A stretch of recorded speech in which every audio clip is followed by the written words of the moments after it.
Solo por situarte un poco en el contexto de los versículos que vamos a estar estudiando en esta mañana. Estudiaremos los versículos del 8 al 15. Recuerda que Pablo es el autor de esta carta y está, como en la mayoría de sus cartas, comenzando con un saludo inicial a los creyentes que estaban en Roma. Fíjate, Pablo, versículo 1, siervo de Cristo Jesús, llamado a ser apóstol, veíamos esto también en la carta de Pablo a los Efesios, apartado para el Evangelio de Dios. ¿Y a quién le escribe? Versículo 7. A todos los amados de Dios que están en Roma, llamados a ser santos.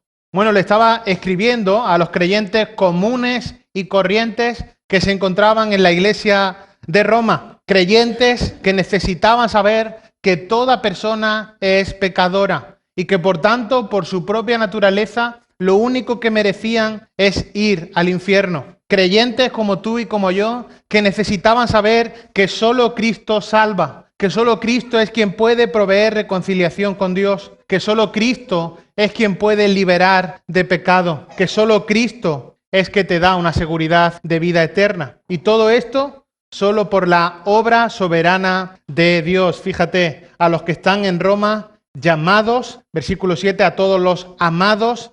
Y en esto ya estuvimos la semana pasada hablando un poco de esto, de la obra soberana de Dios para salvación. Y podemos señalar que el tema principal de esta carta de los romanos, es el Evangelio. El Evangelio como revelación de la justicia de Dios. Una justicia que solo va a poder experimentarse por medio de la fe. La carta de Romanos apunta de manera directa, clara al Evangelio. Es en el Evangelio que se va a revelar la justicia divina. Y esta justicia no se puede experimentar a menos que sea por medio de la fe. De hecho, fíjate en este mismo capítulo 1, los versículos 16 y 17, lo que podemos considerar la tesis del libro, unos versículos centrales del libro. Y fíjate, seguro que lo conoces o incluso lo tienes ahí marcado en tu Biblia. Porque no me avergüenzo del Evangelio, pues es el poder de Dios para la salvación de todo el que cree, del judío primeramente y también del griego. Porque en el Evangelio, fíjate, la justicia de Dios se revela por fe y para fe, como está escrito, mas el justo por la fe vivirá. Solo por hacer un inciso, ahí el versículo 16 dice de que no se avergüenza del Evangelio, es el poder de Dios para salvación para todo aquel que cree. Y ese creer no solo es un creer intelectual, no solo es un creer emocional, sino que es un creer que implica que tu vida está centrada en aquello que crees. Es decir, vivo conforme a lo que creo. Recuerda, los demonios también creen y tiemblan, ¿verdad? Dice del judío primeramente y también del griego. Esto habla de la extensión del Evangelio. Y ahora el versículo 17 dice la idea que acabábamos de comentar anteriormente, que en el Evangelio la justicia de Dios se revela por fe y para fe. Por eso hablamos que Romanos presenta el Evangelio como la revelación de la justicia de Dios. Ahora, en esta mañana vamos a considerar cómo Pablo nos muestra que debe ser el servicio espiritual verdadero. Cómo Pablo nos va a enseñar a ti y a mí en esta mañana cómo debe ser el servicio espiritual verdadero. Ahora hago una pregunta. ¿Puede existir un servicio espiritual falso? Bueno, sin duda la respuesta es que no. El fruto espiritual va a dar un servicio espiritual verdadero. Pero puede existir, y lo hay, personas que puedan llevar a cabo un servicio que no venga como consecuencia de un espíritu dispuesto a servir de manera genuina a nuestro Señor. Y la pregunta que podríamos hacernos en esta mañana sería, ¿cuál es mi motivación para servir a Cristo? ¿Por qué sirvo a Cristo? Más aún, ¿cómo sirvo a Cristo? Y lo que Pablo está haciendo en estos versículos que vamos a leer y estudiar en esta mañana, del 8 al 15, es presentarse tal y como Él es. Está mostrándose tal y como Él es. Recuerda que él todavía no había visto personalmente a los hermanos a los que le está escribiendo esta carta, no los conocía en persona, no los conocía porque no había visitado a Roma. Y entonces les dice, así soy yo. Un teólogo señala, y cito textualmente, Pablo en estos versículos lo que está queriendo decir es que antes de enseñarles la teología, les iba a mostrar quién era él. Fin de la cita. Y eso es exactamente lo que hace en estos versículos. En el versículo 17 les dice, 16 y 17 les dice, esto es el Evangelio, esto es lo que debéis de proclamar, esto es lo que debéis de vivir, pero antes me presento. Los versículos 8 al 15. Es una presentación sin complejos, una presentación natural de Pablo antes de empezar a instruir de forma clara, con una profundidad teológica tremenda, a la iglesia que está en Roma. La iglesia, cualquier iglesia local, está formada por personas que sirven y personas que sirven al Señor y personas que deben de servir al Señor con una motivación adecuada. Pero sin duda, los motivos por los que una persona sirve pueden ser muy variados. Podemos ir desde aquellos que sirven en la iglesia para conseguir un prestigio dentro de la congregación, hasta aquellos que sirven en la iglesia de forma forzada solo para agradar a sus padres, solo para agradar a su esposa o a sus maridos. Pero estos motivos son motivos externos, motivos vacíos espiritualmente que en ningún caso van a agradar a Dios. Si nuestro servicio en la iglesia no se realiza con un deseo sincero de agradar a Dios, de glorificar a Dios, entonces no es un servicio espiritual ni va a ser un servicio que sea aceptable delante de Dios. Y pensaba en cada uno de nosotros, pensaba en mi propia vida, en la vida de mi familia, en cuál era nuestra motivación para servir y cuál es nuestra responsabilidad como cristianos en medio de la sociedad que nos rodea. Y como todos sabéis, la humanidad se divide en dos grandes grupos. Alguno diría por ahí los buenos y los malos. Otro diría los españoles y el resto del mundo. Pero hay una definición bíblica de cómo queda dividida la humanidad.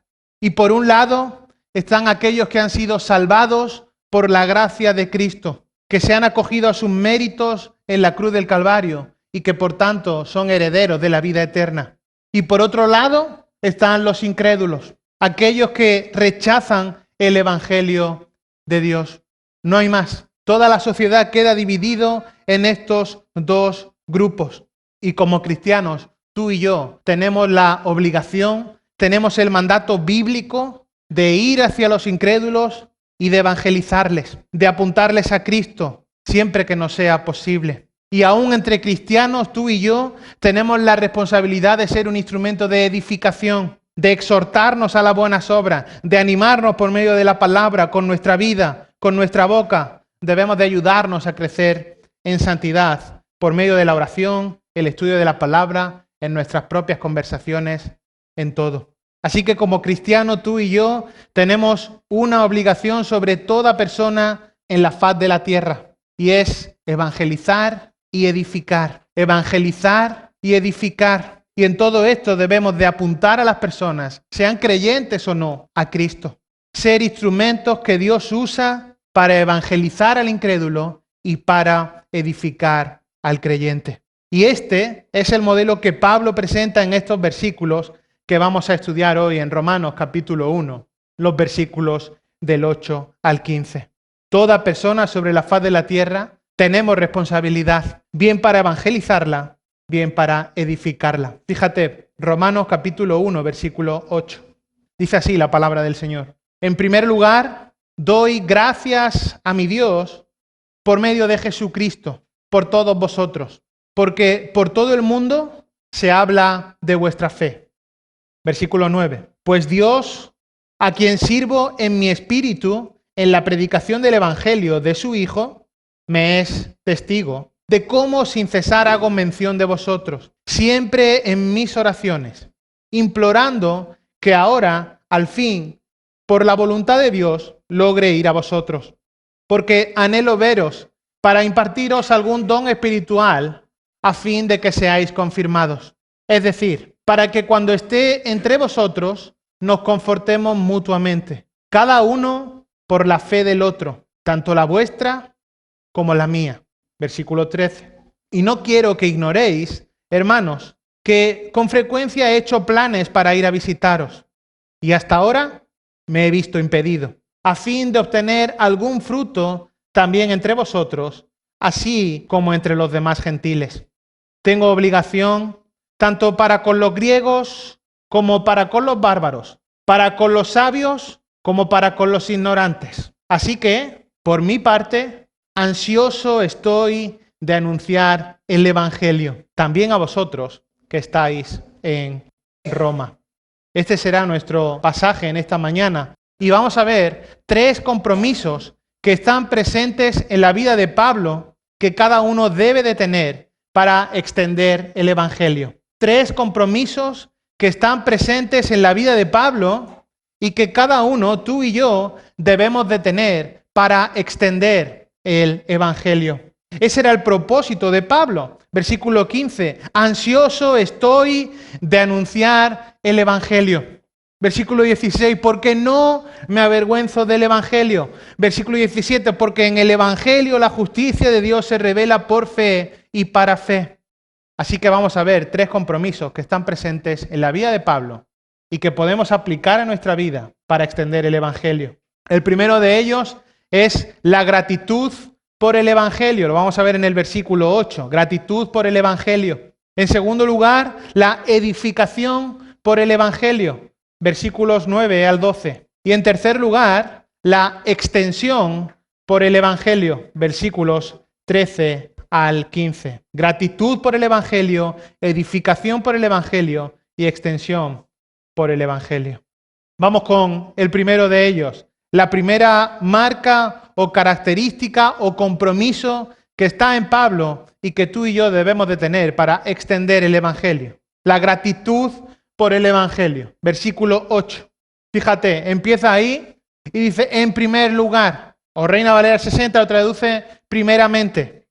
Lo primero que hago, la primera marca que vemos en Pablo y que es muestra de un servicio íntegro es la abundancia de gratitud. Fíjate, en primer lugar doy gracias a mi Dios por medio de Jesucristo, por todos vosotros, porque por todo el mundo se habla de vuestra fe.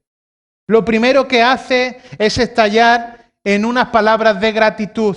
Gratitud a Dios por lo que Dios estaba haciendo, por lo que Dios estaba obrando en su vida, pero también en la vida de estos hermanos. Él estaba agradecido, Pablo vivía agradecido por lo que Dios había hecho por él, a través de él, pero también estaba agradecido por lo que Dios había hecho con los hermanos. Ahora, Pablo está mostrando su gratitud por medio de una relación personal con Dios. Doy gracias a Dios por medio de Jesucristo. Él tenía una relación personal con Dios, la misma relación personal que puedes tener con Dios por medio de Jesucristo, la misma que puedes tener tú como cristiano, una relación personal con Dios. Entonces, para Pablo, decir que daba gracias a Dios no era una abstracción teológica, no era un grito al aire sin más que se quedara perdido en el espacio, sino que verdaderamente estaba diciendo que daba gracias al Dios creador y sustentador del universo por medio de su Salvador, por medio de su amigo cercano, por medio de Cristo. Y esto es lo que va a decir en el siguiente versículo 9. Pues Dios a quien sirvo en mi espíritu. Entonces Pablo está dándole gracias a Dios por medio de la persona de Jesucristo. Pablo servía a Dios en su espíritu desde lo más profundo de su corazón y de su mente. Y el Dios del universo, el Dios que crea todo, nos permite tener una relación personal con Él. Esto nos muestra el amor de Dios para con nosotros. Lo veíamos la semana pasada. Dios toma la iniciativa, nosotros le amamos a Él porque Él nos amó primero.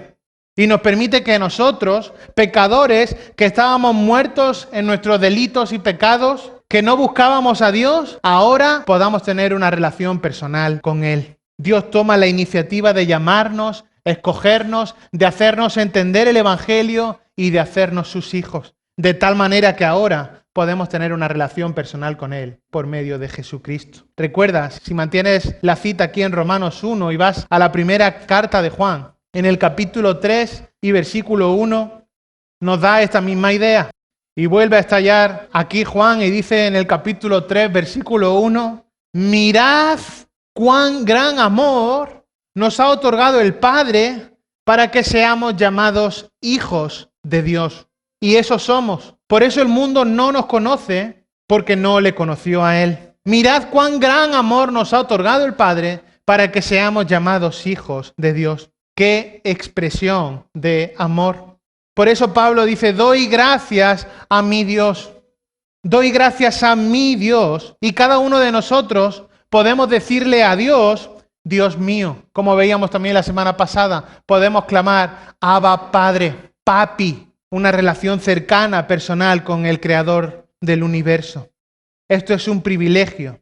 Y no es por nada que hayamos hecho nosotros, no es por nada que Pablo hiciera aquí, sino que Pablo le da gracias a Dios en una relación íntima y personal, porque ahora Dios le trata, porque ahora Dios nos trata como si hubiésemos vivido la vida perfecta de Cristo.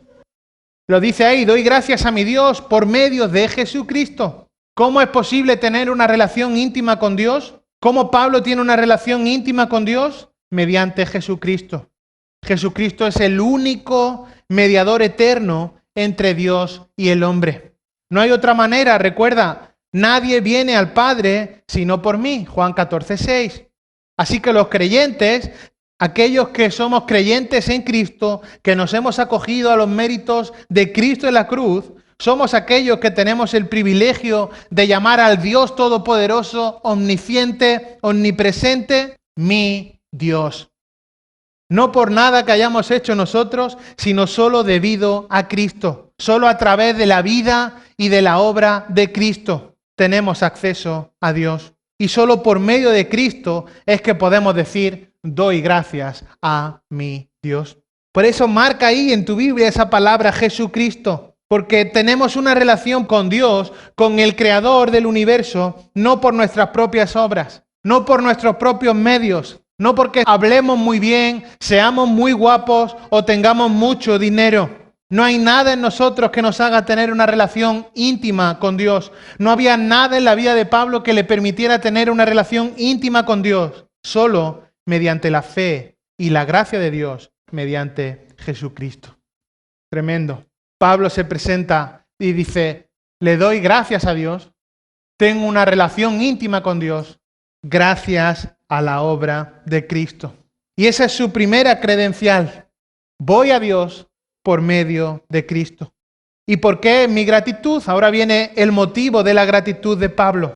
¿Qué es lo que Pablo está agradeciendo a Dios? Bueno, sigue el versículo 8 y dice, por todos vosotros, y fíjate ahí viene el por qué, este es el motivo, porque por todo el mundo se habla de vuestra fe. Pablo agradece a Dios por el esparcimiento de la fe en la iglesia de Roma. Pablo es consciente, sabe que la obra del Evangelio no es la obra de unos pocos, no es la obra de unos hombres, sino que la obra del Evangelio es la obra de Dios. Pero también es consciente de que la realidad que estaba manifestando la iglesia de Roma estaba siendo influyente en muchas personas. Te puedes imaginar que Roma tenía mucha influencia. Era la capital del imperio romano. Era como ser una iglesia en una ciudad como Sevilla. No, es un chascarrillo. Lo cierto es que es una iglesia influyente, que estaba muy bien situada y que tenía una enorme influencia porque todo lo que pasaba por Roma, por la capital, se expandía por todo el imperio. Y Pablo dice, esto podía ser verdaderamente un desastre, pero doy gracias a Dios porque por todo el mundo, hasta donde llega el imperio, allí se habla de vuestra fe. Así que debemos estar agradecidos a Dios por el esparcimiento del Evangelio. Debemos, y esta es la aplicación para nosotros, dar gracias a Dios porque aún hoy en el mundo en el que vivimos el Evangelio de Dios se sigue extendiendo.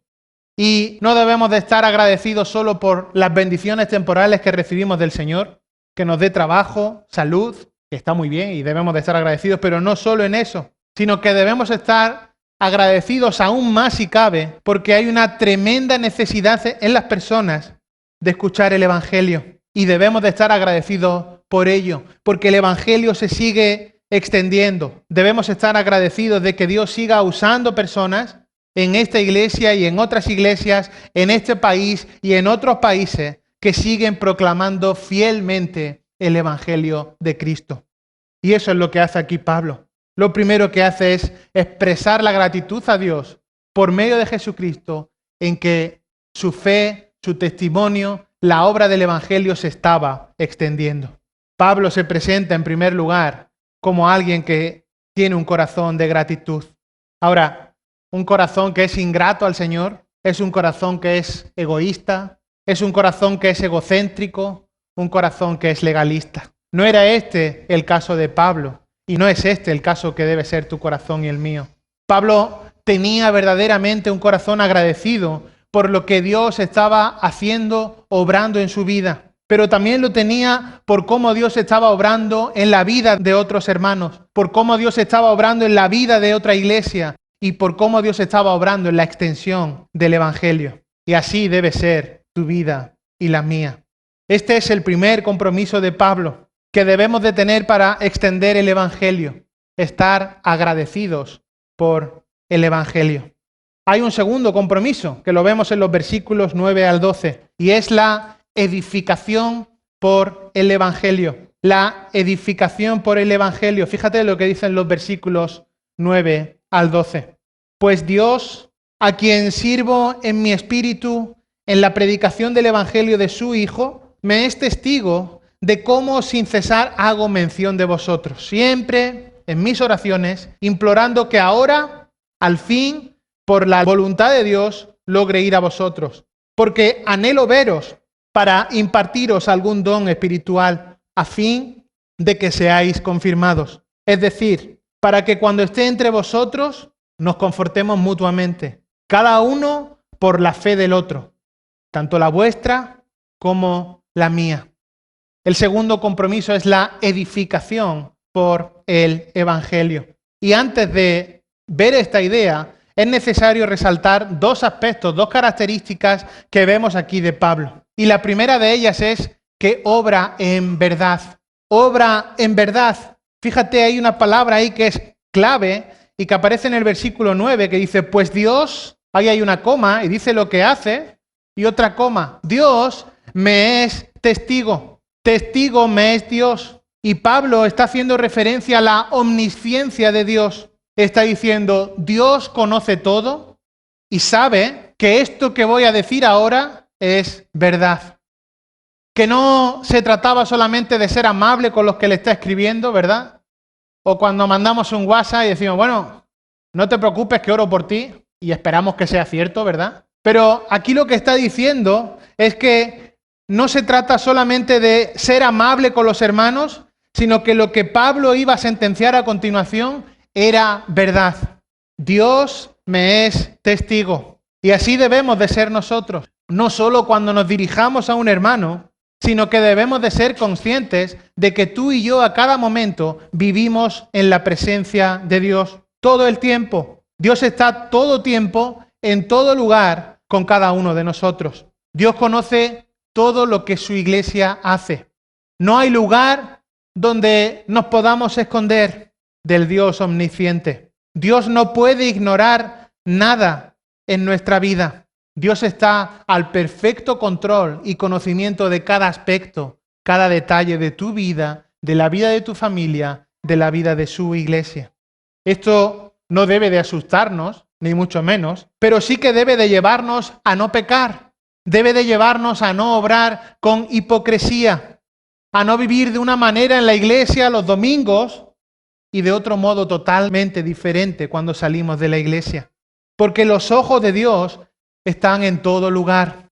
Están en el trabajo, están en la casa, están en el coche, están en el cine, están en tu mente. No nos podemos esconder de Dios.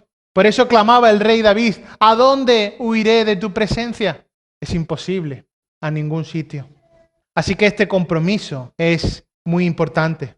Es vital si queremos vivir una vida de santidad que pueda rubricar el evangelio que predicamos, que rubrique aquello que hacemos para la edificación de otros creyentes. Debemos de estar comprometidos por la gratitud con el evangelio y por la verdad del evangelio. Y Pablo dice, mirad, esto que voy a decir es verdad.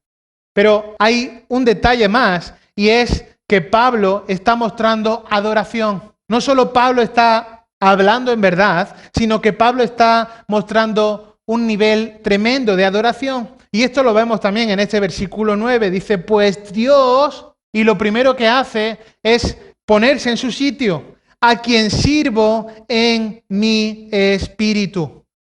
La idea es que el servicio de Pablo era una ofrenda de adoración a Dios. Pablo estaba sirviendo de una forma genuina. Pablo no servía hipócritamente. Pablo no quería, y podía haberlo hecho, humanamente hablando, pero Pablo no quería montar grandes espectáculos por donde iba. Eso ya lo hacían los fariseos. Ese era el modus operandi de los fariseos, de todos los legalistas. Pero Pablo adoraba de forma genuina por medio de su servicio. Y por eso llega Pablo y dice, pues Dios a quien sirvo en mi espíritu. Pablo buscaba agradar a Dios con una vida de integridad. Y eso es lo que tú y yo, querido hermano, debemos de buscar. Agradar a Dios con nuestra vida de integridad. Pablo adoraba a Dios anunciando el Evangelio. Y nosotros también lo hacemos cuando predicamos el Evangelio. Así adoramos a Dios. Así que no es solo un deber proclamar la verdad del Evangelio, sino que además adoramos a Dios cuando proclamamos el Evangelio. Entonces no adoramos a Dios solamente el domingo, cuando venimos a la iglesia, sino que vivimos vidas que reflejen el Evangelio de Cristo. Entonces cada acto de tu vida, aún el más pequeño, lo debemos hacer en obediencia a Dios. Y todo no para nuestra propia gloria, para cumplir, para poner un tic de qué bien hago esto, sino hacerlo como un acto de adoración a Dios. Entonces, si cuando trabajas, cuando vas al trabajo, lo haces conforme a la palabra de Dios, estás adorando a Dios. Si eres jefe y tratas a tus empleados conforme a la palabra de Dios, estás adorando a Dios. Si eres padre y educas y disciplinas a tus hijos conforme a la palabra de Dios, entonces también estás adorando a Dios. Porque todo lo que hacemos, lo hacemos para la gloria de Dios. No lo hacemos solo el domingo o el viernes o cuando vemos a un hermano, sino que una vida de un creyente genuino debe de ser una vida de adoración a Dios. Y Pablo, sin duda, estaba con un espíritu de adoración a Dios. Toda nuestra vida es adoración a Dios y esto debe ser la gran motivación de tu vida. No vas a hacer algo bien para que te salga bien, no vas a hacer algo conforme dice la palabra de Dios para que te vaya bien y ya está, sino que lo vas a hacer así porque de esta manera estás adorando a Dios y por tanto en última instancia le estás dando la gloria que Él solo merece. Así que veíamos anteriormente que debemos de tener gratitud por el Evangelio y en segundo lugar estamos viendo en los versículos 9 al 12 que debemos de tener un compromiso en la edificación por el Evangelio. Un compromiso en la edificación por el Evangelio, pero debemos tener un compromiso en verdad, como lo tenía Pablo, y también en adoración por el Evangelio. Verdad y adoración deben estar desde el primer momento en nuestra edificación por el Evangelio. Fíjate, Pablo estaba orando por creyentes que nunca había conocido. Sigue el versículo 9. Dios me es testigo de cómo sin cesar hago mención de vosotros siempre en mis oraciones. Pablo estaba orando por los creyentes y de esta forma también nosotros debemos de vivir. De esta forma también nosotros nos edificamos los unos a los otros. Esto estaba mostrando el amor de Pablo por la iglesia. Estaba mostrando el amor genuino de Pablo por otros hermanos. Y así es como debemos de vivir hoy en día nosotros, orando por las necesidades de los hermanos, las espirituales y también las necesidades físicas. Y aún con espíritu de gratitud, Pablo lo había dicho en el versículo anterior, que le estaba dando gracias a Dios por cómo sus hermanos en Roma estaban extendiendo el Evangelio, por cómo se estaba hablando de vuestra fe. Así que Pablo dice, yo me acuerdo de vosotros siempre en mis oraciones. Pablo sabía que Dios estaba al control de todo y aún nosotros hoy sabemos que Dios está al control de todo, pero en dependencia, en sumisión a Dios, oramos por otros hermanos. Y Pablo sabía que tenía que orar por otros hermanos y como dice ahí el versículo 10, implorando que ahora al fin, por la voluntad de Dios, logre ir a vosotros. Pablo quería visitar a los creyentes que estaban en Roma. ¿Por qué? Porque tenía también un espíritu de edificación. Pero desde el momento que está orando, ya estaba edificando a otros creyentes. Pero dice, quiero ir a vosotros. ¿Por qué? Versículo 11. Porque anhelo veros para impartiros algún don espiritual a fin de que seáis confirmados. Bueno, este es el motivo por el que Pablo quería ir a Roma, para impartirles algún don espiritual, para que fueran confirmados. Probablemente, y esta es la idea general, quería instruirles por medio de la palabra, aclararles cuestiones por medio de la palabra, enseñarles. Pero aquí podríamos decir, bueno, fíjate Pablo en qué posición se coloca, que dice, a ver si voy pronto y os enseño. Y cuando os enseñe, entonces seréis confirmados. Pero sin duda Pablo no se queda aquí, sino que fíjate lo que dice el versículo 12. Es decir, para que cuando esté entre vosotros, que dice ahora, nos confortemos mutuamente, cada uno por la fe del otro, tanto la vuestra como la mía. Lo que Pablo quería es que hubiera edificación mutua. Esto estaba denotando sin duda un espíritu humilde. No les estaba diciendo, mira, el que yo vaya va a ser una bendición unilateral. Vosotros vais a ser bendecidos porque yo voy a ir. No les dice eso, sino que les dice que la bendición va a ser mutua. Versículo 12. Para que cuando esté entre vosotros nos confortemos mutuamente, cada uno por la fe del otro, tanto la vuestra como la mía. Así que, queridos hermanos, nunca debemos de tener una sensación de superioridad espiritual. Esto es pecado. Jamás debemos enseñorearnos de aquellos a quienes servimos en el nombre de Cristo. Esto es especialmente aplicable para el liderazgo de la iglesia, pero también es extensivo y aplicable para cada hermano. No debemos demostrar una sensación de superioridad espiritual. Pablo quería servirlos mediante la capacidad que Dios le había dado para edificarles. Pero eso no quedaba ahí. Él quería fortalecerlos espiritualmente para que fueran más fieles al Señor, para que su fe abundara. Pero les dice, esto no se va a quedar ahí, sino que la bendición, la edificación va a ser mutua. Ambos, tanto Pablo como la iglesia de Roma, iban a ser edificados mediante los dones que Dios había dado.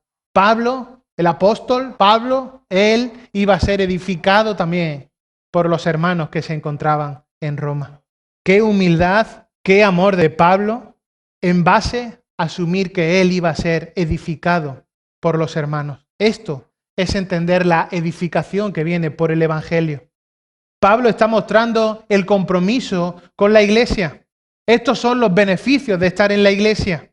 Y esto es lo que te pierdes, ese nivel de edificación mutua es lo que te pierdes si tu prioridad no es reunirte con una iglesia local.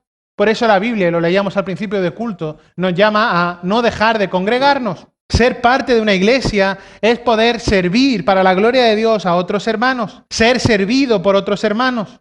Y si no vives así, si no vives en el ámbito de una iglesia local, en la esfera de una iglesia local, entonces sin ningún tipo de duda tienes un déficit en tu vida cristiana. Por eso Dios nos manda que nos reunamos en la iglesia. Por eso Dios nos manda que estemos en comunión con tu iglesia.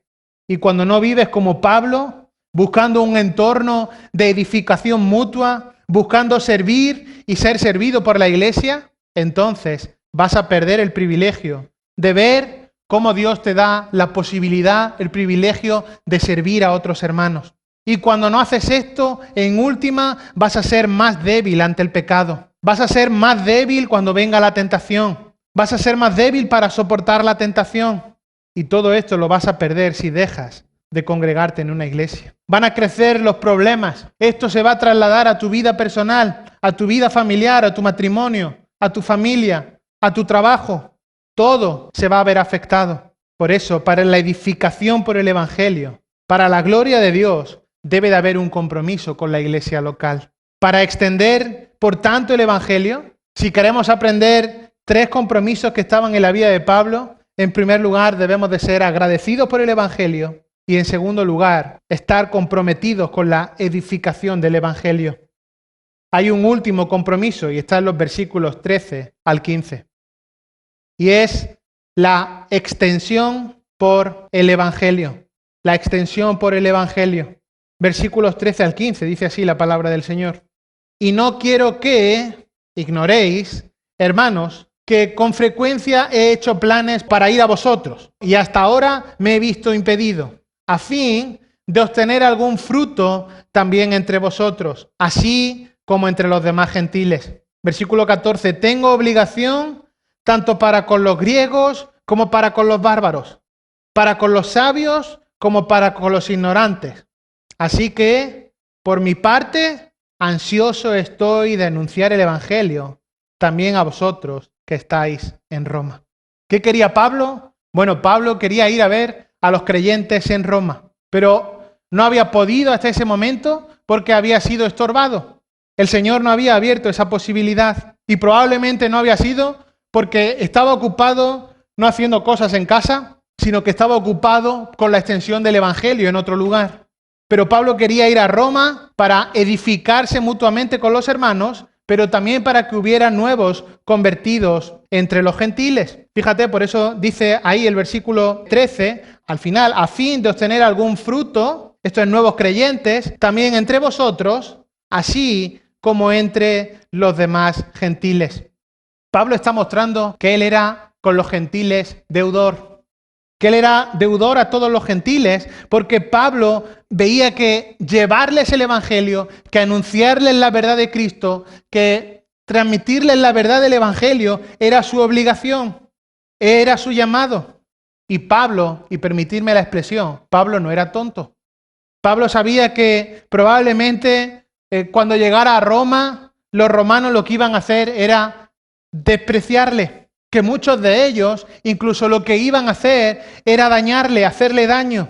Pero sin embargo, él tenía un denuedo fervoroso, ardía dentro de sí para anunciar las verdades de Cristo, para ir allí por amor a su Señor, por amor a sus hermanos. Él quería ir. Pablo quería llevar el Evangelio a todos, independientemente de su raza, nación o estatus. Fíjate, versículo 14. Tengo obligación, soy deudor, es la misma idea. Tengo obligación. ¿Para quién? Tanto para los griegos como para los bárbaros, para los sabios como para los ignorantes. Bueno, esto es para con todo el mundo. Pablo quería anunciar el Evangelio independientemente de su raza, nación o su estatus social. ¿Por qué? Ve un poquito más adelante, capítulo 2. ¿Qué dice ahí el versículo 11? Romanos 2:11. Porque en Dios hay algo que no hay, y es que no hay acepción de personas. Porque en Dios no hay acepción de personas. Y entonces Pablo está reflejando el amor imparcial de Dios. Él quería anunciar el Evangelio a todo el mundo, y eso es lo que tú y yo hoy también debemos hacer. Ese es el amor que debemos de tener para con los que están perdidos, para con los que no conocen la verdad del Evangelio. Él se sentía deudor, él tenía obligación para con todos de anunciarle la verdad del Evangelio. Versículo 15. Pablo también quería edificar a los creyentes. Otra vez más, así que por mi parte ansioso estoy de anunciar el Evangelio también a vosotros que estáis en Roma. El Evangelio no solo es para salvación, no solo somos salvos por medio del Evangelio, sino que el Evangelio también es para santificación. Y por eso semana tras semana, día tras día debimos de vivir cercanos al Evangelio. No es que cuando fuimos salvos entendimos el Evangelio y ya podemos olvidarnos de él para siempre, sino que el Evangelio es tanto para salvación como para edificación. Y cada día necesitamos volver a la realidad del Evangelio. Pablo quería extender el Evangelio y tenía un compromiso con la verdad de la extensión del Evangelio. Y este debe de ser el enfoque de nuestra vida. Usar todo lo que Dios nos da, usar nuestros dones, usar nuestra salud, nuestro estado físico, para edificar a la iglesia y para extender el Evangelio. Estos deben ser nuestros compromisos, estos deben ser nuestros fundamentos y esto debe ser una constante en nuestra vida. Da igual las circunstancias que nos rodeen y, ojo, también da igual los resultados que eso produzca. Nuestra obligación como cristianos no es tener una iglesia de 5.000 personas. Nuestra obligación como cristianos es apuntar a todas las personas a Cristo. Es evangelizar a los perdidos y edificarnos entre creyentes. Y todo ello hacerlo para la gloria de Dios. Ahora, estas características, estos compromisos que estaban en la vida de Pablo, solo pueden estar en tu vida, solo pueden estar en mi vida como fruto de una vida transformada, de una vida regenerada por la obra del Espíritu Santo. Es imposible vivir en el versículo 15 ansiosos de anunciar el Evangelio si el Evangelio no es una realidad primeramente en nuestra vida. Es imposible anhelar, desear la edificación mutua si el Evangelio no es una realidad en tu vida. Es imposible verdaderamente vivir agradecidos a Dios mediante la persona de Jesucristo si el Evangelio no es real en tu vida. Todo esto puede darse, puede manifestarse, pero será de una manera externa. Será de una manera que se quedará en fachada, en pintura blanca que quita una mancha oscura de humedad. Todo esto solo es posible si verdaderamente hay una vida transformada. Así que si esta es aún hoy tu situación en esta mañana, necesitas urgentemente acudir a Cristo. Necesitas acudir a Él y reconocer tu condición de pecado. Necesitas en humildad arrodillarte ante Él y reconocer que no hay nada en tu vida que pueda traer un fruto bueno, un fruto piadoso. Que solo es por la obra de Cristo en la cruz, acogiéndote a sus méritos en la cruz del Calvario, que hoy puedes tener una relación real y personal con tu Creador. Descansar en la gracia soberana de Dios. Pedir el perdón y cambiar tu estilo de vida. Esto es una obra soberana de Dios que Él puede producir en tu vida si acudes desesperadamente a Él. Como consecuencia de eso vendrán los frutos espirituales, el fruto propio de una vida regenerada. Que el Señor nos ayude a examinar nuestra vida, nuestra posición real ante Dios, a ver cómo estamos y que verdaderamente, como Pablo ilustra aquí en su carta de presentación, y antes de avanzar en una profundidad doctrinal tremenda, podamos vivir una vida agradecidos por el Evangelio, una vida de edificación por el Evangelio y una vida de extensión por el Evangelio. Vamos a orar al Señor.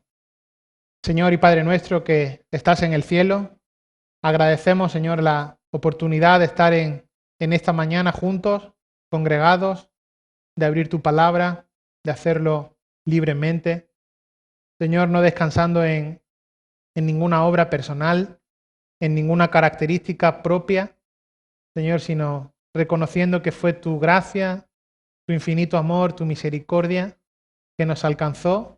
Nos libraste de la paga del pecado que es la muerte y ahora, Señor, poseemos en Cristo una herencia incontaminada, inmarcesible, Señor, que nada ni nadie nos puede arrebatar. Señor, y siendo esto una realidad en nuestra vida, queremos vivir una vida que traiga gloria a tu nombre, Señor, y que verdaderamente podamos vivir una vida de gratitud a ti, en una relación íntima contigo por medio de nuestro Salvador, de Jesucristo. Gracias por hacernos tus hijos y, Señor, ayúdanos a ser agradecidos por la extensión de tu Evangelio, por cómo más personas siguen proclamando fielmente tu verdad y el Evangelio sigue llegando a cada rincón de la tierra. Ayúdanos, Señor, a estar comprometidos con la edificación por medio del Evangelio. Cómo, Señor, es que unos a otros podemos ser edificados mutuamente, ser confortados mutuamente, cada uno por la fe del otro, hacerlo en humildad, desechando cualquier atisbo de superioridad espiritual. Señor, y también que reconozcamos el compromiso con la extensión del Evangelio, la necesidad de seguir proclamando tu verdad, Señor, como estaba Pablo, ansioso de anunciar, que esto pueda ser una realidad también en nuestra vida, en la vida de la Iglesia. Señor, sabiendo que no debemos de avergonzarnos de tu palabra, del Evangelio, que es el poder de Dios para salvación, que en el Evangelio se revela la justicia de Dios por fe y para fe, Señor, y que podamos ser instrumentos útiles en tus manos para proclamar la la verdad. Señor, que anunciemos a toda persona que es pecadora, que su condición por naturaleza final es el infierno. Señor, que solo Cristo salva, que solo Cristo provee la reconciliación, que solo Cristo puede liberarnos de la paga del pecado que es la muerte, y que solo en Cristo podemos tener una seguridad de vida eterna. Señor, ayúdanos a vivir vidas que te agraden, y todo ello para tu gloria. Y oramos en el nombre de Cristo Jesús, nuestro Salvador. Amén.